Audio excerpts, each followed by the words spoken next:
suprarrenal, voy a hacer una introducción, pero entre tanto, la glándula suprarrenal es una glándula pequeñita que tiene más o menos 4 gramos, o digo 4 gramos de peso. Y tiene dos partes, una médula y una parte de la corteza. La médula constituye el 20%, y ese 20% es estimulado por el sistema simpático y libera noradrenalina y adrenalina. Pero la adrenalina es 80% y el 20% sería la noradrenalina, que actúa sobre los receptores alfa y beta adrenérgicos, ¿no? Esa sería la parte de la médula suprarrenal. Pero el tema en sí de esto sería la glándula suprarrenal.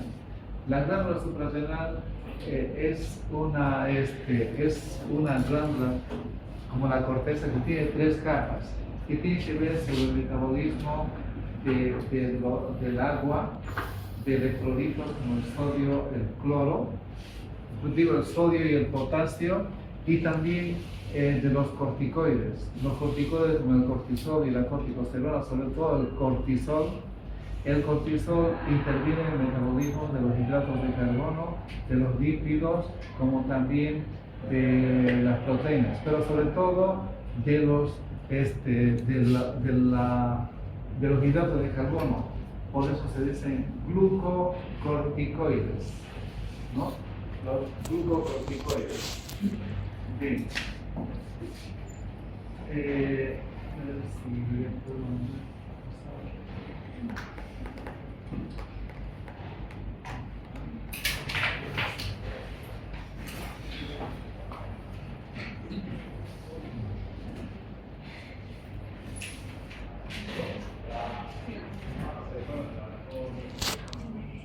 Que la corteza suprarrenal tiene 3 partes, ¿no? En realidad libera componentes o hormonas denominadas glucocorticoides y mineralocorticoides, de mineral, es decir, que tiene que ver con los electrolitos, con los iones, como es el sodio y el potasio, ¿no? Bien, y esta corteza tiene 3 partes. Una parte se denomina la capa glomerular, es delgadita y constituye el 15%, la capa glomerular, ¿no?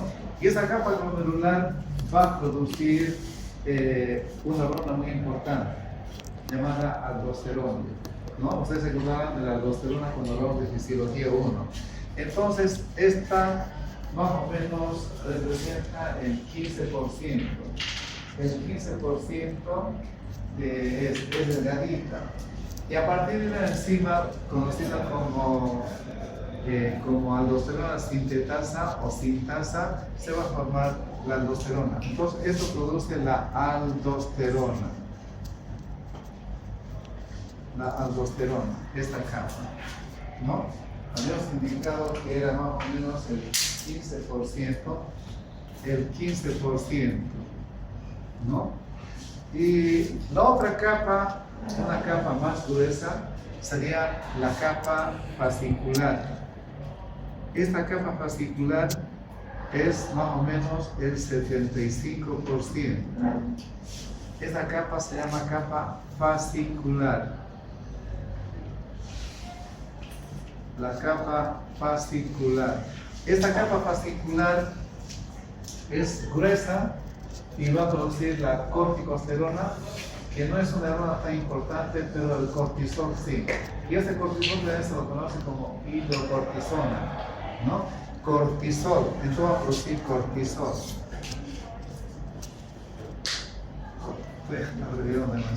No es fácil. Cortisol. Y la otra capa, bueno, el cortisol y la corticosterona, pero también se dice que hay algunos andrógenos, como también estrógenos, ¿no? Y la otra capa más profunda, que sería el 10%, más o menos, sería la capa reticular. La capa reticular. Esta capita reticular va a producir andrógenos sobre todo. Y estos andrógenos, uno de ellos, el más importante, se llama la deshidroepiandrosterona. Deshidroepiandrosterona. Y la otra es la androstenodiona. Otra. Por lo tanto, si repetimos, la hormona más importante que se produce en la corteza suprarrenal, la primera, la glomerular aldosterona, que tiene que ver con el metabolismo del agua, pero sobre todo del potasio y del sodio, la más importante. ¿Se acuerdan ustedes ¿cómo se llama? Del mecanismo de angiotensina aldosterona o del eje? Es la que va a estimular la aldosterona. Pero dos componentes importantes son los que estimulan la producción de aldosterona. La angiotensina 2, como se acordarán de ese eje, va a estimular la producción de aldosterona y la concentración del potasio. El potasio y la angiotensina 2 son las que van a estimular la producción de aldosterona. Bien, entonces la aldosterona, ¿qué va a producir? Va a haber una reabsorción del sodio y va a haber una secreción del potasio. O sea, retiene sodio y elimina potasio por la orina. Entonces, si habría alteraciones, imagínense ustedes en qué terminaría todo esto. Y la otra sería la fascicular, que sería el cortisol. Y hay muchos otros corticoides sintéticos que tienen una acción similar, que eso se puede alterar. La verdad que es un poquito difícil para que ustedes puedan comprender hablando y hablando. En este caso sería bueno hacer el dibujo, pero estamos acá con el asunto de la asistencia.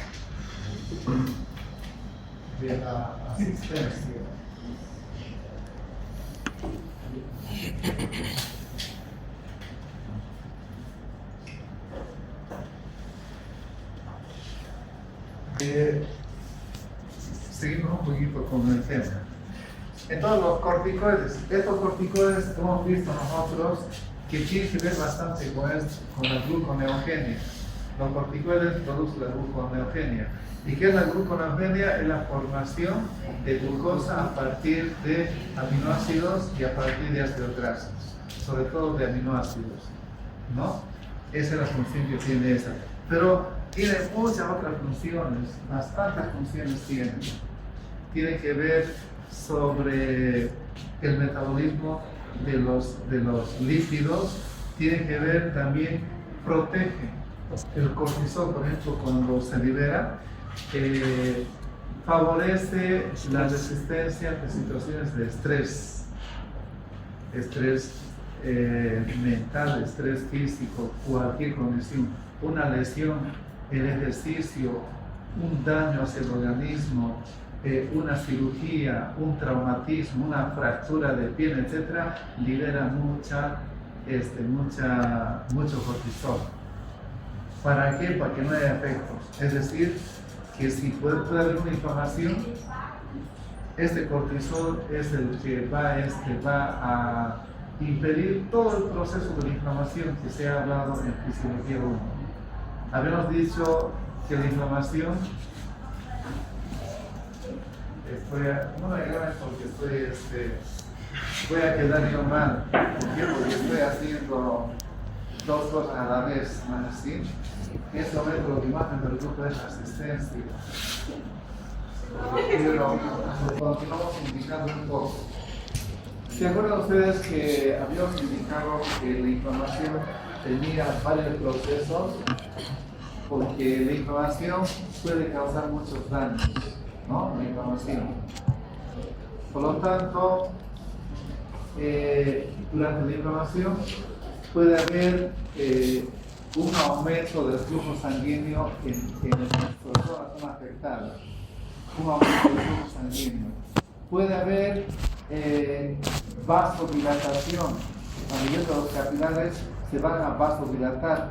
Y esta vasodilatación produce aumento de la permeabilidad de la pared, por lo tanto va a haber fuga de proteínas. Entre ellas puede fugarse el fibrinógeno y va a producir una coagulación a nivel de la zona inflamada. Pero también va a haber migración de leucocitos, ¿no? Y todo este proceso incluido la migración, debemos comprender que la atracción de bacterias, de microorganismos, etc., es porque se liberan muchos componentes. Se libera serotonina, se libera prostaglandinas, se libera bradicilina, se libera también sustancias de reacción lenta, ¿no? Entonces, estas sustancias de reacción lenta también, ¿cómo se conocen? ¿Se acuerdan ustedes lo que habíamos indicado en fisiología 1?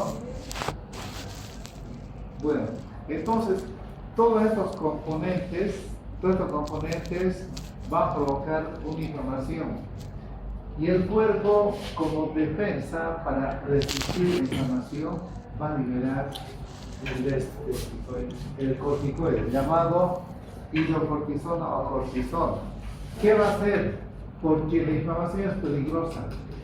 Peor si habría por ejemplo, una enfermedad como es la artritis reumatoide, o si habría una alteración a nivel del corazón llamada la fiebre reumática. Entonces, si hay una artritis, duele demasiado. ¿Por qué? Porque va a haber una inflamación. ¿Por qué? Porque hay vasodilatación, hay aumento de la permeabilidad, se liberan múltiples componentes. Entonces, estos corticoides actúan, previenen las complicaciones, pero una vez que esté instalada la inflamación, van a tratar de revertir. ¿Por qué? Porque va a haber múltiples alteraciones. Una alteración, por ejemplo, es de que las células en su interior contienen lisosomas. Y estos lisosomas contienen enzimas proteolíticas. Y cuando se liberan las enzimas proteolíticas, producen dolor, producen daño tisular, producen daño. Entonces, estas membranas son estabilizadas, va a haber una estabilización de las membranas de los lisosomas gracias al cortisol. Va a impedir la vasodilatación, va a impedir la liberación de múltiples componentes. Hemos indicado que se liberan múltiples componentes durante la inflamación. Entonces, de esa manera protege la hidrocortisona, pero también va a bloquear a los linfocitos T y a los eosinófilos sobre todo. Y si bloquea y uno ve que se han alterado los linfocitos T y los eosinófilos, entonces uno puede sospechar de que esta enfermedad pueda tratarse por ejemplo, de una alteración, como por ejemplo en el caso de la llamada artritis reumatoidea. Pero protege, favorece la resistencia frente a diferentes alteraciones del cortisol. Pero también el cortisol puede producir trastornos de diferentes componentes, ¿no? Bien, creo que la doctora nos está esperando ya. Vamos.